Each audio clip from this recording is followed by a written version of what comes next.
Freshman year was my first time living away from home, and I was supposed to be stepping into the best years of my life.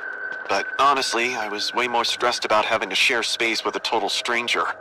All that anxiety kind of melted the second Ria showed up on move-in day. She was quiet, studious, and almost ridiculously polite. She helped me unpack without even being asked, and even offered to take the bed by the window, even though it got direct sunlight. We got to talking about our majors, where we're from, and clicked, like we were on track to be accidental dorm besties. By the end of the first week, Ria had started leaving little handwritten reminders on our shared desk that made me feel weirdly taken care of. But some moments threw me off. I noticed it for the first time when she was on the phone with her parents. She'd been talking in her usual soft dialect before.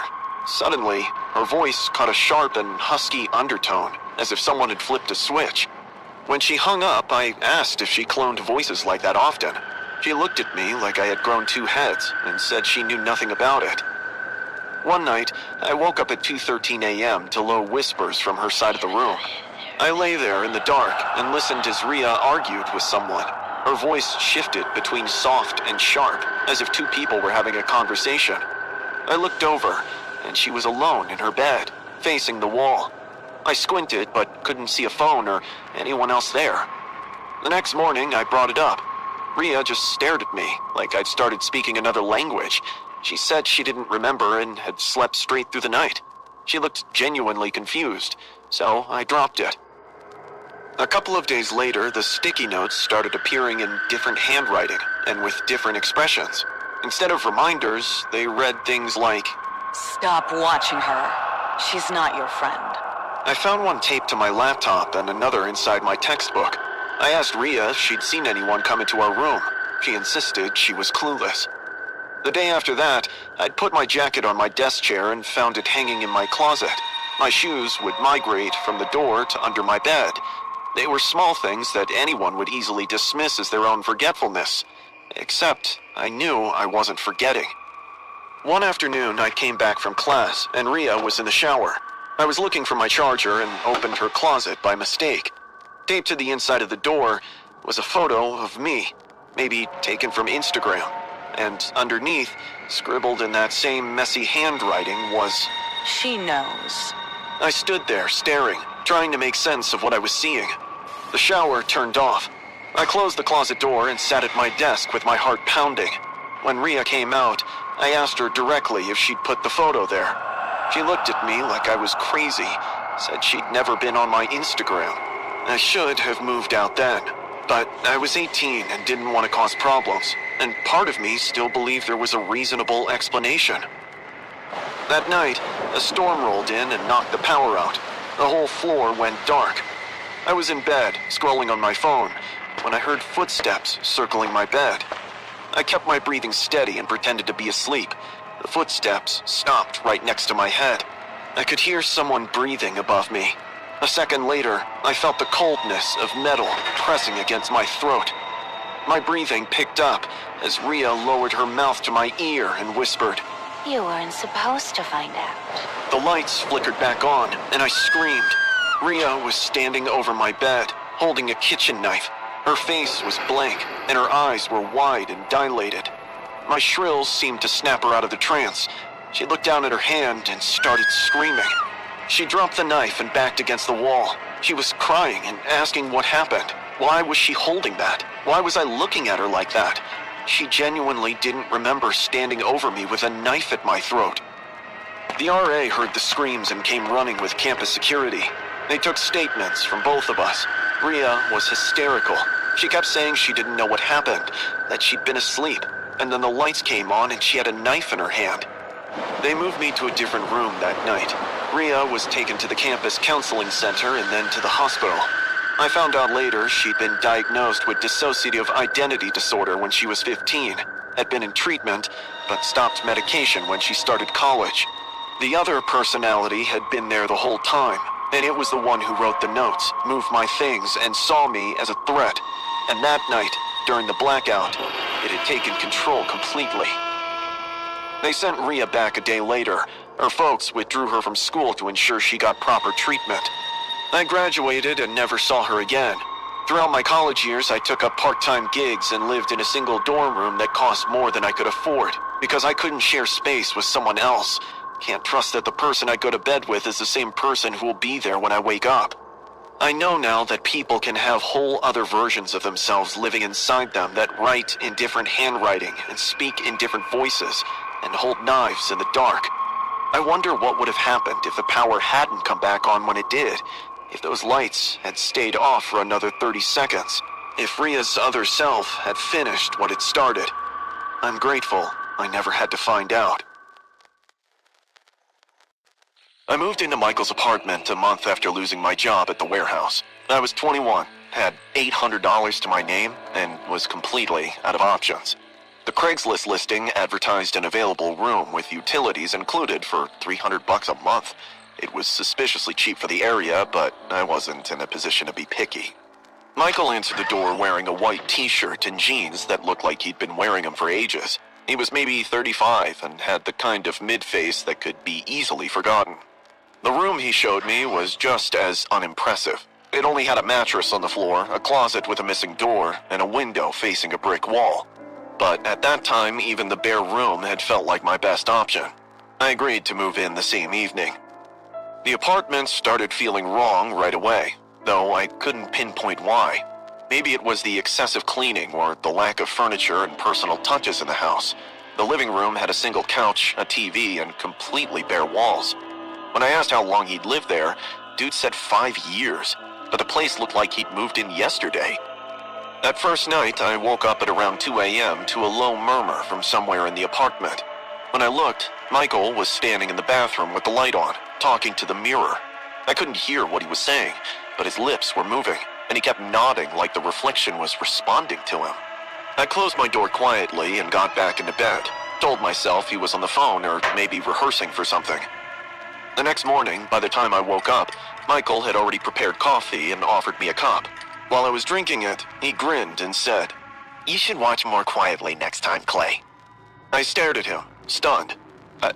I don't know what you mean. I stammered. "Last night, when you opened your door, the hinges squeaked." He chuckled, taking a sip. "It's fine, though. All of them initially make the same mistakes." "All of who?" I asked, but he'd already gotten up and walked out, humming some old song. The conversation had made me uneasy. Over the next few days, I started paying more attention and noticed Michael almost always kept the door down the hallway bolted. When I asked him about it, he said it was the basement. "It has some really personal stuff and is totally off limits. Please, never go down there, okay?" But I'd hear him spend nights down there. I told myself it was none of my business. I was paying rent for a room, and what he did in his basement wasn't my concern. Then, one night, I woke up and heard him unlock the basement door. I lay there in the dark, listening to his footsteps descend. I tossed and turned. At the end, curiosity got the better of me, and I got up. I opened my door and snuck out. The basement door was open, and light was illuminating the staircase. I could hear Michael's soft murmurs and occasional hiccups. He was talking to someone. I crossed the hallway and started down the stairs, making sure the steps didn't creak under my weight. As I descended lower, an awful odor made my head spin. I covered my nose with my elbow and kept going. My heartbeat had picked up, and bile rose in my throat. From the bottom of the stairs, I saw that Michael was kneeling on the concrete floor with his back to me. He was sobbing, embracing a log-like thing covered with a tarp. "I'm sorry. I'm so sorry, Duff. I didn't want to. You have to understand, it had to be done." He pulled back the tarp. I saw what was underneath, and my legs almost gave out. It was a decomposed body, so much so that I couldn't tell who it was. The smell hit me, and I had to cover my mouth to keep from gagging. Michael kept talking to it, running his hand over what was left of its hair. I pulled out my phone with shaking hands and started recording. Got maybe 30 seconds of footage before I backed up the stairs as quietly as I could. Somehow, I got into my room and locked the door before I called 911. My heart was hammering so hard I could barely speak. The police arrived within 15 minutes. I met them outside and showed them the video. They went in with their guns drawn. I waited on the sidewalk, expecting to hear shouting or a struggle, but when they brought Michael out 5 minutes later in handcuffs, he wasn't fighting. He was smiling, as if he was relieved. As they walked him past me, he looked right at me and said, Thank you. I've been needing someone to see. The officers took him to their car. One of them stayed behind to talk to me. They'd found the body was of a man named David, who had been Michael's roommate for a long time. The officer explained that Michael had lost control during a heated argument one night and killed David in a fit. He was dead for months. Michael had kept him in the basement all that time. When they searched the apartment, they found journals filled with pages about his guilt. Michael wanted to turn himself in, but couldn't make himself do it. I desperately wanted someone to find out and force his hand. I just happened to be that someone. It has been a year, and I'm still messed up. I'm crashing back at my parents' place, got a new gig, and I'm talking to a therapist who knows all about this trauma. But I can't shake it. I'm still the kid who went down those stairs. My parents are insisting I get out and live my life, that someday I gotta move on, because they ain't gonna be there for me forever. I tell them that just thinking about getting a new roommate gives me serious anxiety. I was scrolling through apartment listings for the 5th time that week, getting more desperate with each refresh. My lease was up in 10 days, and I'd been turned down by almost every place I could actually afford. That's when Suzanne's listing popped up. She was out to share her apartment, that's master bedroom she already occupied. I texted her, and she told me she just wanted a roommate who wouldn't vacate in 2 months and paid on time. I wanted something longer term, too. It sounded like a deal. We exchanged maybe 10 messages before I agreed to move in. When I showed up, an old woman answered the door, flashing her dentures. She looked maybe 70. Her gray hair was pulled back in a messy bun, and she was donning a cardigan that looked like the dirtiest fabric in the room. Oh, you must be Mark. I'm Kathy, Suzanne's grandmother. She's at work, but said to make yourself at home. I'm just staying for the summer. Inside, the apartment looked like the photos, except everything seemed older and more worn out. The grandmother followed me to my room, prodding me with weird questions until I answered them. How long have you been living alone, Mark? Where is your family? I've been out of the home since I turned 18. Father prefers the countryside. Great. You got a wife or girlfriend who'd show up? No, ma'am. Very well.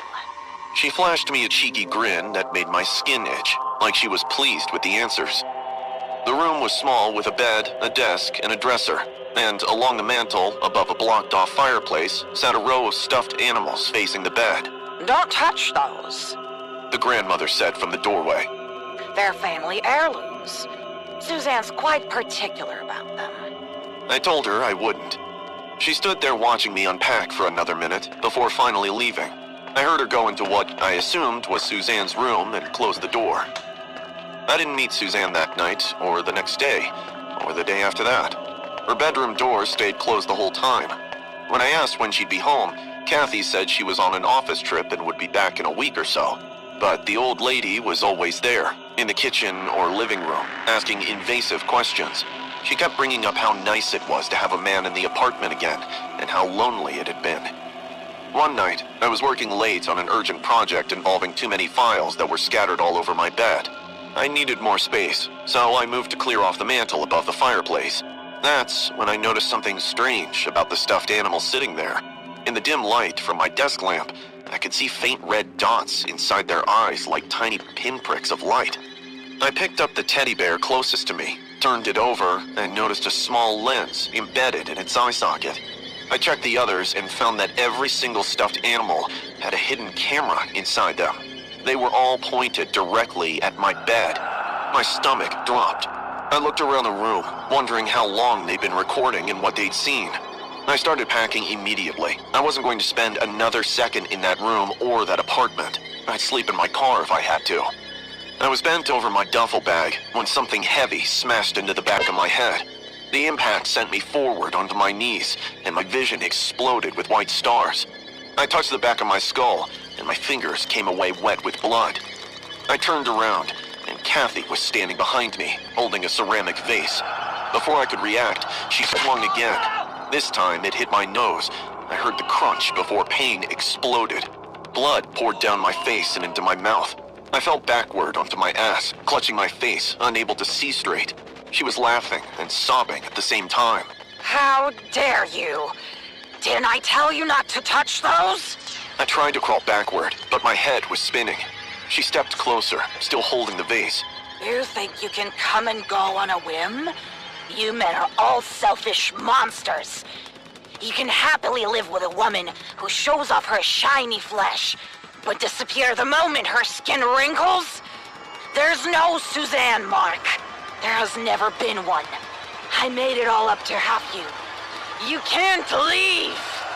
She screamed. She raised the vase above her head for another swing, but by the time I had regained my senses, I reached for her ankle and yanked as hard as I could. She lost her balance and stumbled sideways into the dresser. The vase fell from her hands and shattered on the floor. I scrambled to my feet. My nose was throbbing, and the blood had soaked my shirt. White spots danced across my vision, and I could barely see the doorway, but I ran for it anyway. Behind me, Kathy was screaming at me to stop. I made it out of the apartment and burst out onto the street. I saw an older man walking his dog. "Help, please! Call 911!" He pulled out his phone immediately. The police arrived within minutes. I told them everything while an EMT cleaned the blood off my face. They went up to the apartment and found her sitting on my bed, surrounded by the stuffed animals. She didn't resist. The officers found many cameras and hard drives full of footage. They charged her with assault and voyeurism. She was declared mentally unfit to stand trial and committed to a psychiatric facility. It has been months, and I'm mostly healed. The attack had made my nose slightly crooked. I can feel the bump when I touch it. It's a reminder of the horror I lived and survived. I live alone in a studio apartment that cost more than I can afford, but I know every inch of it. I checked for cameras the day I moved in, and I checked every few months after.